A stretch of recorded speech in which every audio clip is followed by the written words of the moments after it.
What is going on, chess YouTube? In today's video, Magnus Carlsen is going to steal the new opening idea used by Gukesh D against Ding Liren in their 2024 World Championship match. This game is Magnus Carlsen versus the Frenchman Maxime Vachiere-Lagrave in the 2024 Champions Chess Tour Finals. And here we go. In the game, Magnus opens one d4 and then c4, and Maxime Vachiere-Lagrave, the Frenchman, of course, he goes g6, likely heading for his Grunfeld defense. If white went knight c3, then black would go d5, achieving the famous Grunfeld opening. However, instead, in the game, Magnus does go g3, intending bishop g2 with the fianchetto of his light-squared bishop. Now here, Maxime, he heads for a Slav structure in the center of the board with the moves c6 and then d5, achieving the very famous Slav pawn structure, but with those pawns on g6 and g3 as well. Now here, Magnus, knight f3 is the move, then bishop g7, and both sides do castles and castles. And now here, in this position on move 7, this is where Magnus Carlsen busts out the new opening idea that Gukesh D used against Ding Liren in their 2024 World Championship match,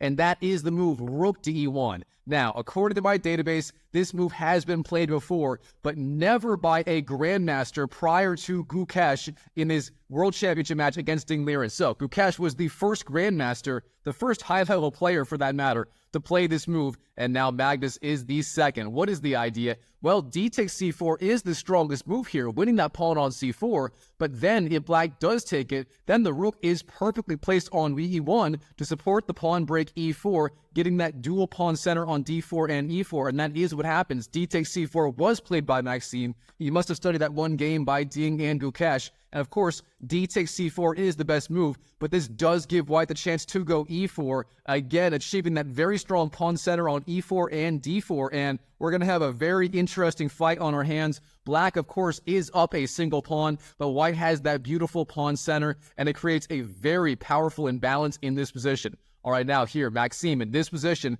I assumed he would have gone knight to a6. According to the engine, that is the strongest move here. It's very flexible. You're delaying b5 just a little bit, and one of the ideas is that knight is threatening to go to b4 and then d3, as was achieved in one of those Ding Liren Gukesh games. Now, instead, he does go b5 immediately. This move is playable. It's just not quite as flexible as the move knight to a6. Now here, Magnus, he has many different ideas. The typical Catalan-style move, knight d5, does not work in this position as that pawn is already on e4, and therefore the long diagonal is blocked off and you don't have much pressure on c6. So knight e5 is not very good. However, you can go either b3 or a4, breaking on the queen side. Now, b3 makes it a permanent pawn sacrifice after c takes, then a takes. However, a4 is also playable, and that was played in the game by Magnus. Now here, Maxime, he does go a5, gaining a lot of space on the queen side. Now we do the pawn trades. A takes b5, and c takes b5. Now, very importantly, that pawn on b5 is quite vulnerable. If white goes, say, knight c3 or a3, it will be targeting that pawn on b5, and that is what Magnus does here. So, knight c3 targets that pawn, and overall, c3 is a very good placement for that knight. Now here, Maxime, how does c1 respond? Well, turns out this is a very, very critical point in this game. White has a lot of dangerous threats. For example, e5, knocking back that knight on f6 is a very real threat. The point being, if you go to d5, then say knight takes, queen takes, and then you can move the knight, say, knight to g5, or anywhere else, and then you skewer the queen and the rook on a8 and d5. So that placement of the knight on c3 makes e5 a very dangerous threat, and black has to respond immediately. Now, according to the engine here, the strongest move immediately is simply b4, getting that pawn on b5 out of the attack of the knight, and beyond that, trying to drive back that knight immediately before white has the chance to go e5. That would lead to very intense complications. Instead of that here, Maxime, he plays a much safer move, but a little bit less active. That is the move bishop b7. Now, the point of this move, you are taking control of that long diagonal, and that stops all kinds of ideas based on e5. However, of course, that pawn on b5 is still hanging. That is the first problem. And beyond that, white actually can still go e5 and get a very good position. For example, e5, knight d5, then knight takes b5 is the top engine line. White regains the pawn. He has the better pawn structure. Very good, placement of his pieces, a strong pawn center, and so on. Overall, white would be doing fantastic. That is likely exactly what Magnus wanted out of the opening. Now, instead, for some reason, Magnus here, he did not go e5. Instead, he pushed the other central pawn. He went d5. Now, the point of this, you are blocking off that light squared bishop, and potentially you want to go d5, driving back that knight on f6 to a very awkward square. However, for right now, this d5 square is controlled by 1, 2, 3 black pieces, and that means if white goes e5 on the next move, black can simply trade on d5, winning yet another pawn, and black would have an excellent position. So e5 is really not a threat yet, and it's going to be very hard to achieve that move without just losing a pawn on the spot. All right, with that in mind here, Maxime, it is his turn to move. What does he want to do? Well, it turns out here, knight to a6, once again, that flexible move is the best choice in this position. Instead of that here, Maxime does go b4, a very thematic move for this pawn structure. Of course, black has that 3 versus 1 pawn majority on the queen side, and that means if he can get his pawns rolling down the board, he may be able to create 1 or even 2 passed pawns on the queen side. So not a bad idea at all. But of course, one of the drawbacks of this move, it does weaken the a4 square. That pawn on b5, no longer on b5, no longer guarding a4, and therefore knight to a4 immediately is now a very distinct possibility. And now from here, that knight is threatening knight to c5, putting pressure on the bishop. c5 is just a huge hole in general in the black position, and black's going to have to be very, very careful. All right, now, Maxime, knight b to d7 is the move. Solid square for the knight overall, and now here, Magnus, once again, he has a very important decision to make. Now, very importantly, that knight on d7, it does block the queen's communication with that d5 square,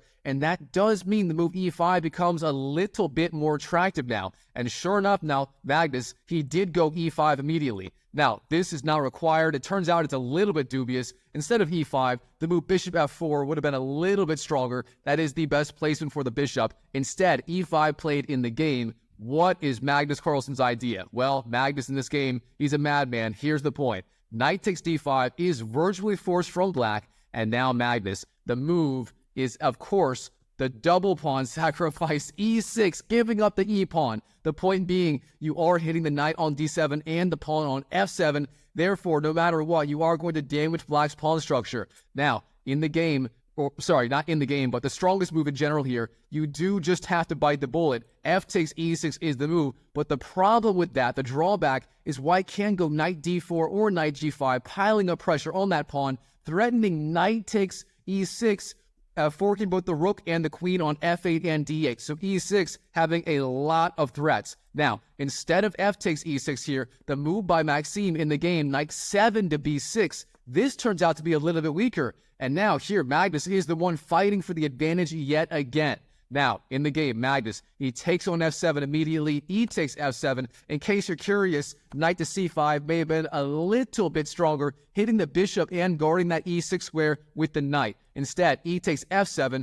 Now, rook takes f7 is virtually forced. And now here, Magnus, he does jump in with the knight. Knight to g5, hitting that rook on the f7 square. All right, now, in this position, Maxime has a diabolical move. This move is insane. One of the craziest moves I have ever seen in a chess game. If you like puzzles, pause the video right now and try to find this diabolical move for Maxime Vachiere-Lagrave, the Frenchman. And while you're at it, go and smash that YouTube like button for more videos just like this, where I hold my breath for 23 minutes straight. All right, the key idea here for black, believe it or not, is the full-on rook sacrifice. Rook takes f2. I mean, that is as close as you are ever going to get to a complete rook sacrifice. You're not winning a minor piece. You're literally just giving up the rook for the pawn. The point being, here's the main line. Rook takes f2, then king takes f2, then you trade on a4. Knight takes a4, rook takes a4, and here's where things get crazy. When you take on a4, you clear the b6 square, and then you go queen b6, hitting the king, stopping king g1.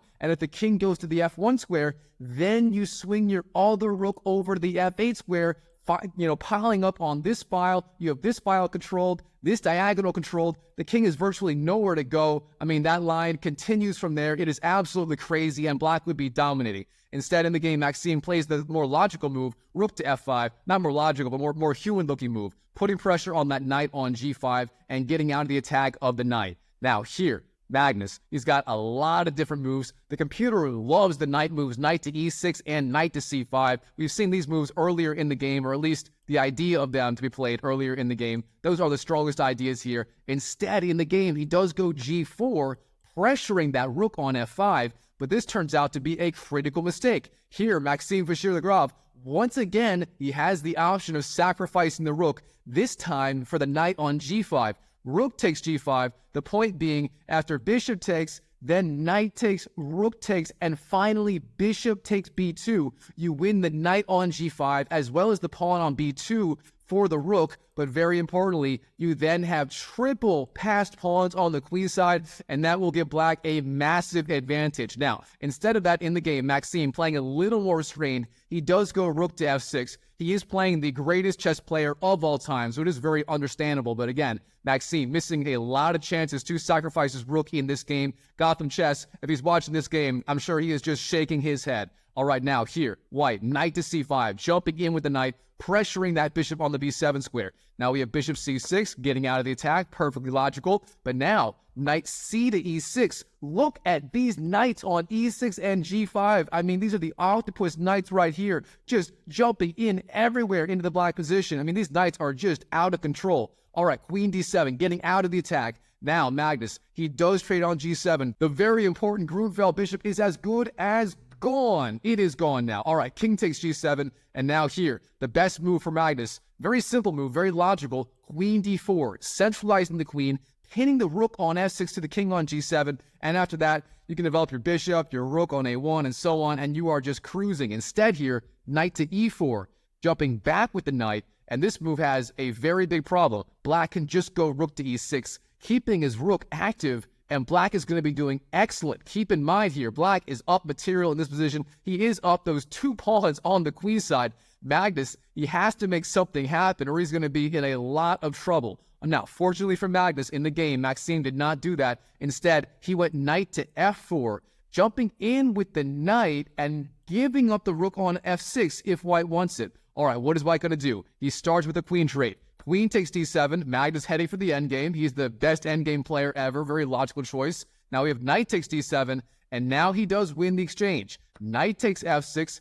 then knight takes g2. Of course, Maxime opting not to win back the knight, instead of winning the bishop. Things are getting very complicated. Now to make things even more complicated, Magnus, he does not take the knight. He does not take the knight on d7 or move his own knight somewhere else. He goes rook to e6, the best move, putting pressure on the bishop on c6. The tactics here are getting out of control. All right, now here, the best move according to the computer is knight b8, defending the bishop on c6, but instead, knight takes f6 was played by the Frenchman Maxime Vachiere-Lagrave, and this move is quite a bit weaker. Now Magnus, he just takes that bishop, rook takes c6, this knight on g2 has to get the hightail out of there. It goes knight e1, intending perhaps knight d3 where it will be safe, but now Magnus, rook takes c4, winning that pawn. Now we have knight to d3, and now let's slow down and do inventory here. It turns out in this position, Magnus, he is up the exchange. Black has 2 minor pieces in the rook, white has 2 rooks and the minor piece. Yes, Maxime has the extra pawn on the queen side,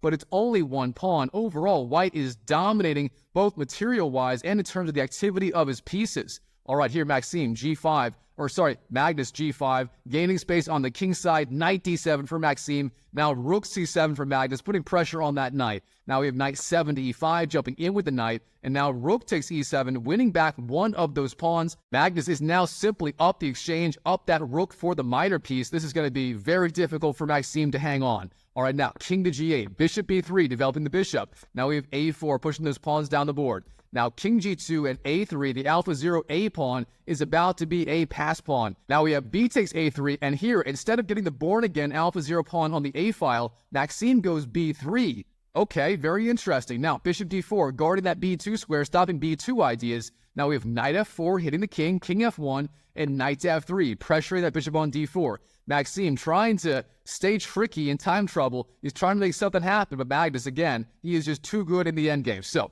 bishop f6, defending the bishop. Now we have knight takes h2, winning that free pawn on h2, king g1, knight f3, king to h1, and now knight to d3. Now we have rook to e3, flying back with the rook, hitting both of these knights. Of course, the knights do have the option of defending each other. That is what Maxime goes for, knight f to e1. But now here, Magnus, he does some simple math. He knows 2 knights are worth more than the rook, so with that in mind, he gives up his rook to win those 2 knights. Rook takes e1, then knight takes, rook takes, and now here, Magnus, he is literally up an entire piece in this position. I mean, this is getting ugly. So, rook takes a3, rook e8, hits the king, king f7, rook e7, king f8, rook takes h7. Now, the only chance for Maxime is to somehow push this pawn down the board, but Magnus, he is all over it. Rook to a2, then just king to g2.